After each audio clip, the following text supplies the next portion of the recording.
Hello friends, welcome to our channel. Friends, ఎవరైతే 7th class లేదా intermediate అనేది pass అయి ఉండి మీ సొంత ఊరిలో జాబ్స్ కోసం చూస్తున్నట్లయితే చాలా మంచి ఆపర్చునిటీ వచ్చింది. మీ సొంత ఊరిలో ఉన్నటువంటి గవర్నమెంట్ స్కూల్స్లో సమగ్ర శిక్ష కార్యక్రమం ద్వారా మనకి 5000కి పైగా వేకెన్సీస్ని అయితే రిక్రూట్మెంట్ చేయడానికి నోటిఫికేషన్ రిలీజ్ అయింది. ఈ జాబ్స్కి మీకు ఎటువంటి ఎగ్జామ్ ఉండదు, డైరెక్ట్గా అప్లై చేయాలి. షార్ట్ లిస్ట్ అయిన వాళ్ళకి డాక్యుమెంట్ వెరిఫికేషన్ ఉంటుంది. 18 నుంచి 44 ఇయర్స్ లోపు ఏజ్ ఉన్న వాళ్ళందరికీ కూడా అవకాశం ఉంటుంది. మీ సొంత ఊరిలోనే పోస్టింగ్ అనేది ఉంటుందన్నమాట. అన్ని జిల్లాల అభ్యర్థులకి మనకి వేకెన్సీస్ అయితే ఉన్నాయి.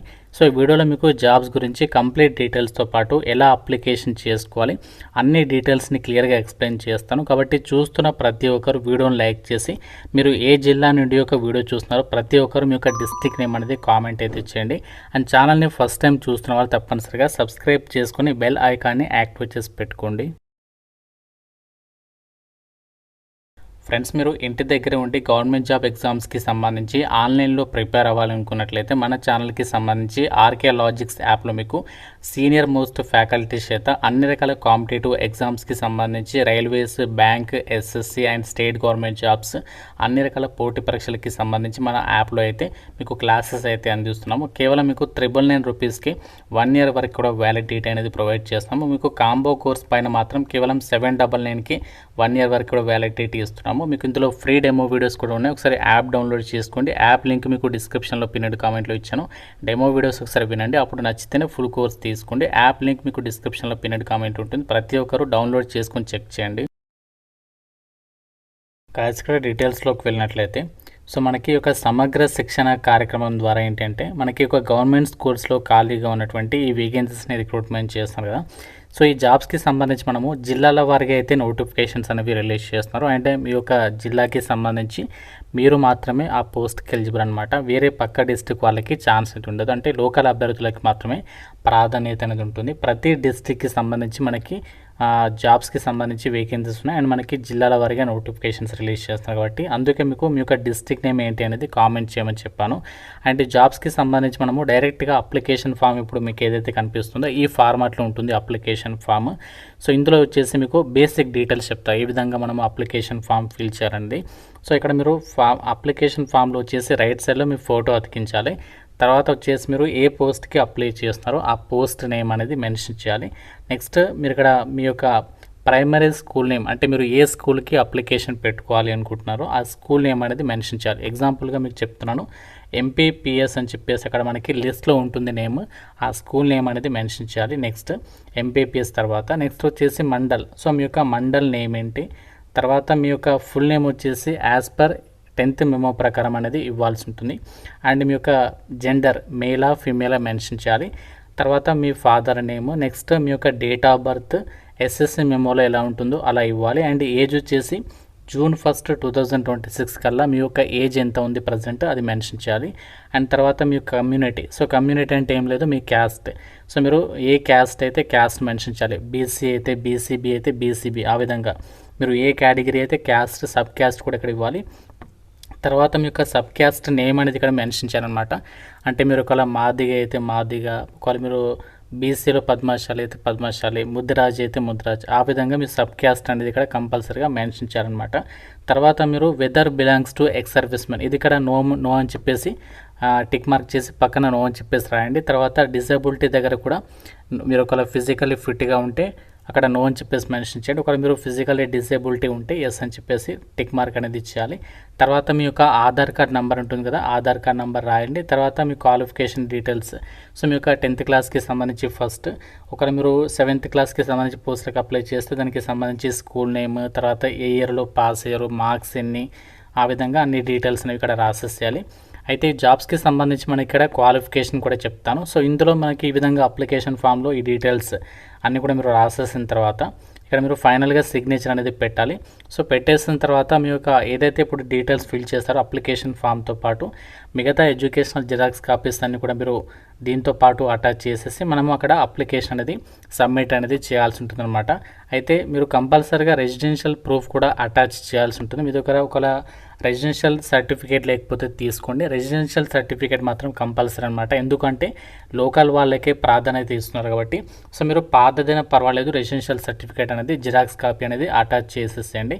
సో మీరు ఒకవేళ 2 రకాల పోస్టులకు అప్లై చేయాలనుకుంటే సపరేట్గా మీరు 2 రకాల అప్లికేషన్స్ అక్కడ సపరేట్గా అయితే ఇవ్వాల్సి ఉంటుందన్నమాట. సమగ్ర శిక్ష కార్యక్రమం ద్వారా భర్తీ చేసినటువంటి వేకెన్సీస్ని మనకి ప్రైమరీ సెక్షన్లో ప్రైమరీ పాఠశాలలో ఈ వేకెన్సీస్ని అయితే వీళ్ళు భర్తీ చేస్తున్నారు. సో ఇందులో వచ్చేసి ఏమేమి పోస్టులు ఉన్నాయంటే ప్రైమరీ ఇన్స్ట్రక్టర్ అలాగే ఆయా ఈ 2 రకాల వేకెన్సీస్ని అయితే వీళ్ళు ప్రజెంట్ రిక్రూట్మెంట్ చేస్తున్నారు. సో ప్రైమరీ ఇన్స్ట్రక్టర్ పోస్టులకేమో క్వాలిఫికేషన్ 10+2 అనేది పాస్ అయితే సరిపోతుంది. లేదంటే 12th మీరు ఏ విభాగంలో ఇంటర్ పాస్ అయినా 12th పాస్ అయినా ఎలిజిబులే. అండ్ మనకి ఏదైతే ఆయా పోస్ట్నా వాటికి జస్ట్ మీరు 7th పాస్ అయితే సరిపోతుంది. ఏజ్ వచ్చేసి 18 నుంచి 44 ఇయర్స్ లోపు ఏజ్ అనేది ఉండాలి అని చెప్పేసి అయితే ఇచ్చారు. సమగ్ర శిక్ష కార్యక్రమం ద్వారా ఈ యొక్క వేకెన్సీస్ని భర్తీ చేస్తున్నారు. ఇవి మనకి అంతా కూడా తెలంగాణలో ప్రజెంట్ ఈ యొక్క కార్యక్రమం అయితే చేపట్టడం అనేది జరిగింది. సో మీరు తెలంగాణలో ఏ లొకేషన్ నుండి యొక్క వీడియో చూసినా మీరు అందరూ కూడా ఎలిజిబుల్ అనమాట. మీరు దీనికోసం చేయాల్సింది ఏంటంటే ఏం లేదు, మీ యొక్క విలేజ్లో ఉన్నటువంటి మండల్ ఎడ్యుకేషనల్ ఆఫీసర్, మండల విద్యాధికారి ఆఫీస్ ఉంటుంది కదా, అక్కడికి వెళ్ళేసి అక్కడ మీరు అప్లికేషన్స్ అయితే తీసుకోవచ్చు. సో అక్కడ మీరు సబ్మిట్ చేయాల్సి ఉంటుంది. అక్కడ మీకు ఫామ్స్ అయితే దొరుకుతాయి. ఒకవేళ మీకు ప్రజెంట్ ఇప్పుడు దొరకకపోతే డైరెక్ట్గా వెళ్ళి అక్కడ మీరు అడిగినా ఇస్తారనమాట. అక్కడ నుంచి మీరు అప్లికేషన్ ఫామ్ తీసుకొని వాళ్ళు ఇచ్చినటువంటి ఇంపార్టెంట్ షెడ్యూల్ ప్రకారం మీరు వాళ్ళు చెప్పినటువంటి డేట్లోపు మీరు అక్కడ అప్లికేషన్ అనేది సబ్మిట్ చేయాల్సి ఉంటుంది అనమాట.